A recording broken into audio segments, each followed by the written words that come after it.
hanggang ngayon, OVP pa lang din ng papadrug test. I wonder why.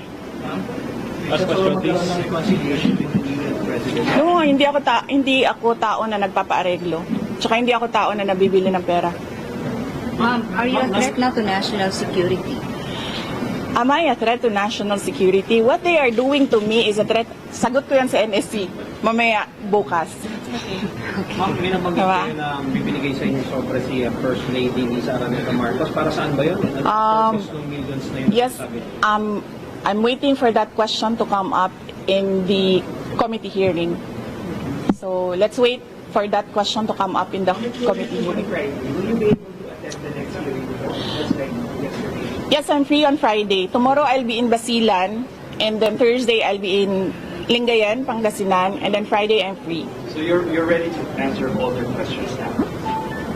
I will answer my questions because I need to be there to help the other OVP personnel. They have expressed that they feel safer and they feel more comfortable if I am with them. But I will not be recognized if I don't take my oath. So I am forced to take my oath and answer questions under oath because I cannot take care of the OVP personnel. But for example, to explain how 125 million pesos were spent within a matter of 11 days, or they have questions about acknowledgement receipts, will you explain all those or answer all those questions?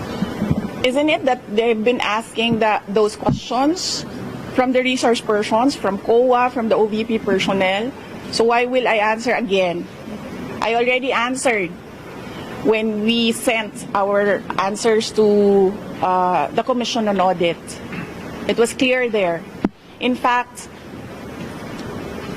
ayoko naman kasi mag-discuss ng CFBA, but in fact, the 125 confidential funds had a notice of disallowance, but not the entire amount. Let's make that clear. Not the entire amount of the 125 million was disallowed by the Commission on Audit. Meaning, all the rest of the funds, I do not have the number right now. I think it's approximately 70 million that was disallowed. But that is subject to appeal because gusto ko ba sabihin ito sa inyo? Dahil during the discussion, I was telling the lawyer to submit a document. But the lawyer said, no, you know, when lawyers are discussing and they have their own positions, it's really a difficult meeting to do. I said to submit, and then the other lawyer said, do not submit. Ay di lumabas yung disallowance, and then sinabihan ko yung lawyer, sabi ko, tingnan mo, lumabas yung disallowance. Sabi ko, sa appeal, ilabas mo yung document. Ma'am, si Colonel Chica and Colonel Nolasco na nabanggit ko naman. Wait lang ha, so tapusin ko lang. And then, so cleared na yon. The first, second, and third quarters, undergoing audit. Merong AOM na sinasagot namin ngayon. Okay? For DepEd, the first and second quarters, may credit notice na yon. Ibig sabihin, cleared na ang buong pera. Diba? Ewan ko lang kung sinasabi ito ng mga congressman. Of course, hindi nila sinasabi, diba? Because they want to present their own narrative. Tapos na yon. The money in DepEd, first and second quarter, cleared with credit notice. The ongoing audit is on the third quarter only. And it's ongoing. So you cannot question an ongoing audit. And you cannot audit the funds of any government office because that is the exclusive domain of the Commission on Audit. Bakit nag-audit ang ating mga congressman? Dapat sila gumagawa ng batas. Nakikita nyo? Sinasabi na nila ngayon, in the proper time, we will legislate. Kasi sinasabi namin where is the proposed legislation? Hinahanap namin. So ngayon, dinadagdag na nila yon. Madali lang naman siya pakinggan nyo lang, basahin nyo lang lahat ng mga nangyayari. Madali lang maintindihan kung anong ginagawa nila. Okay? Last question please. Kapag humarap na si Colonel Velasco and Colonel Chica, mas maintindihan na ba ng publiko at ng Kongreso itong paggastos po ng confidential funds? Really, I still say that confidential funds, the use of confidential funds cannot be divulged. Sinasabi ko pa rin yan. They cannot be divulged in public. It will compromise lives and security of personnel who are cooperating or who are nandoon sa kabila na asset. You cannot do that. That is why it is called confidential funds. Executive, thank you. Reaction mo sa comment ko ng ilang congressmen na parang nagkakaroon na humaharap sa pagdiliman. Oo, kasi tineterrorize nila. Of course, magkakasakit talaga ang tao na hinaharas mo, tineterrorize mo. Ako lang naman ang hindi nagkakasakit dahil politiko ako. You can terrorize me and harass me all you want. It does not matter to me. Pero these are ordinary Office of the Vice President employees. They are not politicians. They are ordinary citizens. So, pag hinaras mo yan, terrorize mo yan, ganyan talaga mangyayari. Sinasabihan ko yung doktor kagabi, Dok, i-clear nyo yan na mag-attend ulit. Kung sa susunod, diretsong stroke na yan. Ngayon, swerte tayo, hindi na stroke, hindi na heart attack. But the family has a history of heart attack. Lahat ng kanyang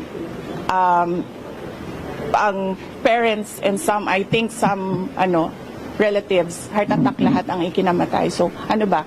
Papaupuin pa ba natin doon? Tapos antayin natin, ay na heart attack. Kay Ma'am Gina ito. Yes. Diba? So, yes. So, yes. Yes, Mr. Billionario, pahingi ng pera. Nasa critics din and others, they're saying Yes. of course you've already said that you're here almost 24/7 because you're concerned about your staff. Yes. Some of your critics say you're here 24/7 because you're afraid they might say something, might divulge something that might incriminate you. They are attending Yusek Lopez attended the hearing. They can ask her questions there. I was not there when Yusek Lopez attended the hearing, so I was not there to influence her and tell her what to answer. If you saw me yesterday, I was not looking at Gina Acosta. I was studying. I was reading laws.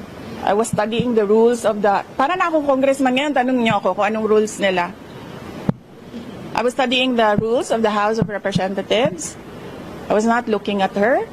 Pinapabayaan ko siya sumagot. Siguro umiiling-iling ako paminsan-minsan dahil I feel na hindi dapat dinadivulge sa public yung ibang mga sinasabi na ng kasama ko, pero wala akong magawa. Kasi ayaw namin na ma-detain sila. So, sumasagot talaga sila. Si Edward Fajardo, not once did I coach him. Pero si Gina, I helped her with the term detail. Kasi she was trying to remember kung anong tawag nung isang tao na galing sa isang opisina, na nililipat sa isang opisina, and that is called detail. So I told her detail, and she said details. From yung money, yung CF is from SDO, dumidiretso daw sa mga security officer. Yun talaga mamang nature ba ng confidential funds? Yes, there is an SDO, and there is a security officer, and there is a head of agency. So, ako yung head of agency, may SDO kami, may security officer kami. Ganon talaga ang structure. Again, sinabi ko ito sa mga, wala kasing mainstream noon ba? Again, so alam natin lahat ng Mahalikan ko na yung news. Po yung may... Mike, please. Ayoko itong pula.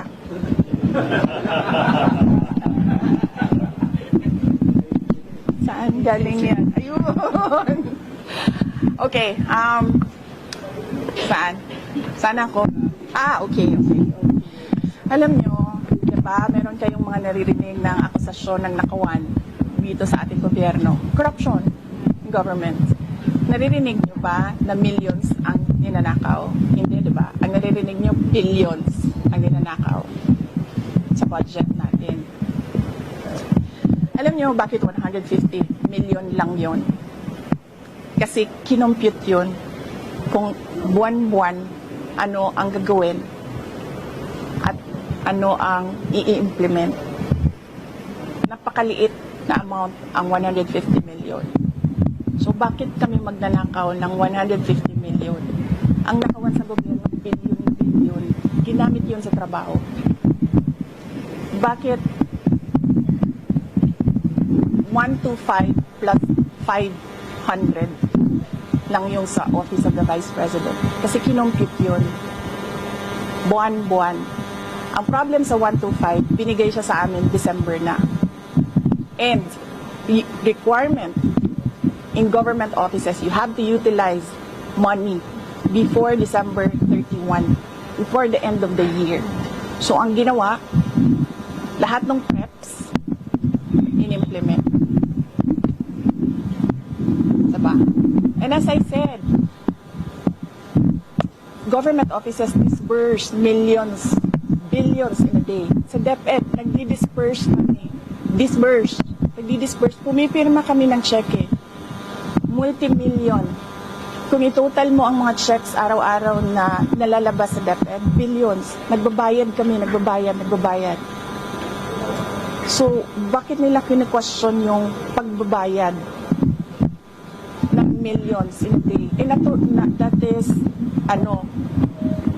part of work of government offices to disburse money every day and pay obligations. Ginamit yun sa trabaho. Pinipilit lang talaga. Dalawa na ang maro ko. Si Marisol at si GC. Tama na. Anong oras na? Oo, kasi alauna na, and I have to be back tonight. Ayaw nila ng gabi. Na ano sila sa gabi. Ma'am, kasi yung promise Yes. na listahan mo, ma'am. But tomorrow, balikan ako sa sila. I leave in the early morning. Yes, leave early morning. And then, balik ako sa gabi. Oo. May flights naman. Si Yusek Lopez. Nandiyan mama niya. Kasi Tsaka nandyan yung lawyers niya. And ayoko makipag-usap sa mga abogado kasi lahat ng mga abogado, pag nag-uusap-usap sila, magaling lahat ba? Diba? Lahat sila, ako yung magaling. So, parang ayoko sumali sa legal discussion. Ma'am, gaano kahabang listahan ng mga threats sa iyo? Can you... Or sit down daw, sabi ni JC. Yan, tayo, JC. Kung ako nagtatanong,